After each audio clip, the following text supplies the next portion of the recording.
Project Sentinel, Episode 38, The Siege of the Sarcophagus. 1. The Crushing Dark. Inside the charcoal gray vault, the muffled rhythmic screech of Ship 1's outer hull intensified like the death throes of some primordial beast. The waypoint's cocoon wrapped tighter, applying crushing, inexorable pressure that made the ancient structure groan in protest.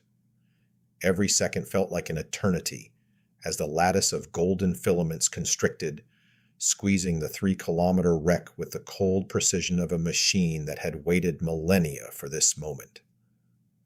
On the bridge of the Vigilant, the air crackled with urgency. Crimson warning holograms pulsed across every console, bathing the crew in blood-red light. Alarms blared in overlapping waves. Structural alerts, proximity warnings, power flux spikes. Dr. Thorne's voice cut through the chaos, tight with barely contained panic.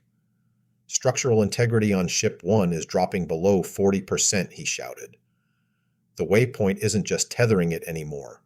It's trying to consolidate the mass. If the spine snaps, the vault is going to be buried under 3 kilometers of falling bone-white plating. We'll lose them all." Captain Cray's jaw tightened, his eyes locked on the main view screen, where the colossal wreck tumbled slowly against the starfield. The obsidian hull of the Vigilant reflected the distant glow of the planetoid below, a 50-meter predator circling its wounded prey. "Miller, take us in," Cray ordered, voice steady as forged steel. "Sergeant Lewis. Zahn, we're going to peel that network off your back. Brace for weapons discharge." The bridge shook with each high-G maneuver. Miller's hands were white-knuckled on the controls, weaving the agile ship through the chaos. The obsidian hull groaned under the strain, its matte black armor absorbing and dissipating the punishing forces. The ship felt alive, responsive, pushing its limits as golden filaments lashed out like enraged serpents, probing for any weakness, any hold on the intruder that dared interfere. Inside the vault, the Marines could feel the pressure building in their bones. The air grew thick, heavy, as if the very atmosphere was being compressed.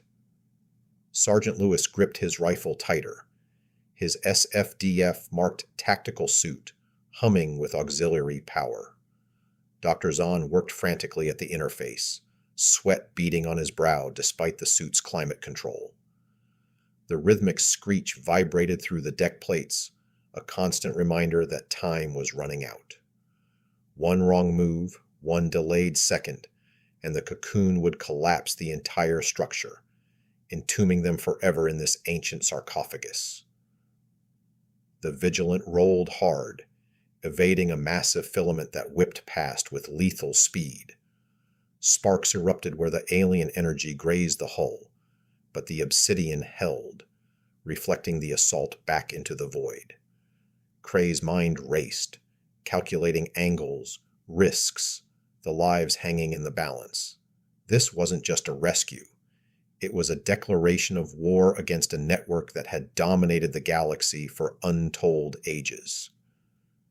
The crew moved with practiced precision, each station feeding data to the next in a symphony of controlled desperation. Outside, the planetoid surface churned with activity, the waypoint pyramid pulsing like a malevolent heart. The siege had begun in earnest, and the dark pressed in from all sides, threatening to swallow them whole. Yet in the heart of that darkness, the Vigilant fought on, a beacon of defiance carved from humanity's unyielding will. 2. Point-blank railguns. The Vigilant dove toward the 3-kilometer wreck with predatory grace, its 50-meter frame a shadow against the sprawling alien ruin. Miller brought the ship dangerously close, so near that the obsidian hull scraped against the bone-white plating of Ship 1. Emerald sparks showered into the void, brilliant against the blackness, as the two vessels danced a deadly waltz amid the thrashing golden filaments. "Cho, bridge the tactical link to my station," Captain Cray barked, sliding into the gunnery interface and taking manual control of the batteries. His expertise with the holographic controls with lethal intent was evident, targeting the primary filament clusters along the vault's exterior coordinates. Railguns only, no excess collateral. The twin railguns thundered to life. Hypervelocity slugs, accelerated to unimaginable speeds by the ship's obsidian resonance capacitors, screamed across the gap. Each impact shattered clusters of golden threads into shimmering crystalline dust that glittered like dying stars. Shockwaves rippled through the massive wreck, loosening the cocoon's merciless grip and buying the team inside precious minutes of survival. On the bridge, the lights flickered with every discharge. Recoil vibrations traveled through the deck plates, a deep bass rumble that resonated in the crew's chests. Yet the obsidian hull endured, denser and stronger than any conventional armor, reflecting the energy of the assault back into the surrounding void. Lieutenant Cho monitored the feeds, her voice calm amid the storm. Impacts confirmed. Filament density reduced by 23%. Keep it up, Captain. Inside the vault, the Marines felt the change immediately. The crushing pressure eased fractionally, the screech of the hull shifting in pitch. Dr. Zahn glanced up briefly from his work, a grim smile flickering across his face. Whatever you're doing out there, keep doing it. The lattice is destabilizing. Golden filaments whipped wildly, seeking new anchors, but the Vigilant's precise fire severed them at the roots. Kray's focus was absolute, each shot calculated to maximize disruption without triggering a catastrophic collapse. The bridge crew moved in sync, Miller adjusting trajectory in real time, Thorne feeding structural data, Cho managing countermeasures. The wreck shuddered under the barrage, bone-white plating cracking further as the cocoon recoiled. Emerald sparks continued to fly where the ships made contact, a visual symphony of defiance. The Vigilant's matte black armor absorbed punishment that would have shredded lesser vessels, its design a testament to SFDF ingenuity, forged in the fires of previous encounters with the network. As the railguns cycled through another volley, the team inside gained another fragile foothold, but the battle was far from over. The waypoint below stirred, sensing the threat to its prize. The siege intensified, railgun fire echoing like thunder across the void, a relentless declaration that humanity would not yield to the dark. 3. The vault interface. Inside the vault, tension coiled like a spring ready to snap. Dr. Zahn slammed his data link into the power spire, the connection humming to life with a surge of energy. The synthesized voice of the ancient system crackled through their comms, its tone shifting from mechanical indifference to something almost frantic. "The occupant is waking up," Dr. Payne reported, his medical scanners flashing urgent warnings across his HUD. "Neural activity is off the charts. Zahn, if you don't stabilize the room's logic, they're going to suffer a complete sensory overload." Zahn grunted with effort, his fingers flying across the interface.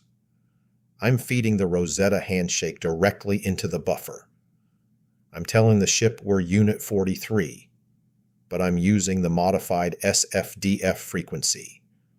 I want the ship to know we aren't just a part of the network. We're an external force, here to break the cycle." The vault trembled violently as another pressure wave from the cocoon hammered the structure. Charcoal gray walls held firm, but hairline cracks spiderwebbed across the bone-white plating, visible beyond the reinforced door. Golden filaments along the ceiling twitched and writhed, reaching toward the breach like living tendrils hungry to reclaim their prisoner.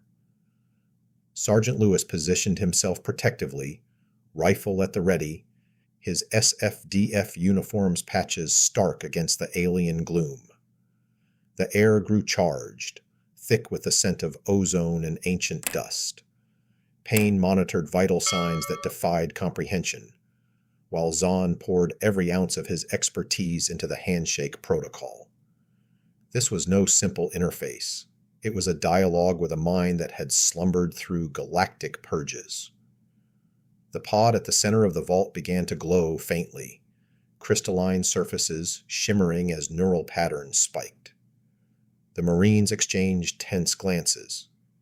Every vibration through the deck reminded them of the Vigilant's desperate fight outside. One failure here, and the awakening would turn catastrophic. Zahn's voice remained steady despite the strain. Handshake holding. Partial recognition achieved. It's parsing us as something new. Something impossible. The filaments overhead lashed closer, but the modified frequency seemed to confuse them, buying critical seconds. The vault interface pulsed with alien light, casting long shadows across the team. This moment represented the culmination of their long journey. First contact not through diplomacy, but through defiance and technical mastery. The pressure outside mounted, cracks widening, yet inside, the fragile bridge between worlds held. 4. The defensive bank. Outside, the waypoint pyramid on the planetoid below surged with malignant energy. A massive beam of violet light shot upward, supercharging the golden filaments into a searing, jagged purple web of destruction. The network fought back with the fury of a wounded god. "Captain, the PDLs can't keep up," Cho yelled over the din. "The threads are regenerating faster than we can vaporize them." "Shift to the missile bank," Cray commanded without hesitation. "Resonance disruption warheads. Focus on the waypoint's secondary relay points on the ship's hull. If we can't kill the pyramid, we'll blind the receiver." 3 missiles streaked from the Vigilant's launch bays, carving bright arcs through the void, before detonating in a perfectly synchronized burst. The explosion rippled outward, disrupting the energy lattice. The purple glow flickered erratically, and the crushing pressure on the vault eased noticeably, as the network momentarily lost its iron grip on Ship 1's spine. The cocoon recoiled, threads lashing in confusion and fury. The lattice cracked further, golden shards drifting lazily into the void like broken promises. The scream of Ship 1 grew fainter, rawer, no longer amplified by the full might of the waypoint, but still present, a haunting plea buried under millennia of enforced silence. On the bridge, Cray allowed himself a tight nod of satisfaction. "Good hit. Maintain pressure." The obsidian hull absorbed another wave of feedback, its resonance properties turning the enemy's strength against itself. Miller adjusted course, keeping them in optimal firing position while avoiding the wilder filament strikes. Inside, the team felt the shift, the walls no longer groaning under impossible strain. Zahn's interface showed stabilizing readings. Payne breathed a sigh of relief as neural spikes plateaued. But vigilance remained. The network was adaptive, and this was only a temporary reprieve. The Vigilant pressed the advantage, its defensive systems working in harmony with the offensive barrage. Resonance warheads continued to bloom, each detonation a strike against the ancient tyranny. The planetoid's surface trembled in response, the pyramid's glow dimming as relays failed. The cocoon's retreat created openings, golden threads fracturing, the wreck stabilizing. Hope flickered in the hearts of the crew, tempered by the knowledge that the true test lay ahead. The defensive bank had bought them time, but the siege demanded everything they had. 5. The first contact. Inside the vault, the golden filament suddenly softened, shifting from aggressive purple to a warm, steady white. The fearful voice that had echoed in the Marines' headsets fell into a sharp, startled silence. "Unit 43," the voice breathed. its cadence transforming from raw fear to staggering clinical disbelief. Impossible. The biologicals of the third sphere. You should not be here. You should not have this technology. The pod's crystalline lid hissed open with a release of ancient gases. Sergeant Lewis raised his rifle to low ready, heart pounding beneath his SFDF tactical gear. The figure within slowly sat up, movements deliberate and graceful despite eons of stasis.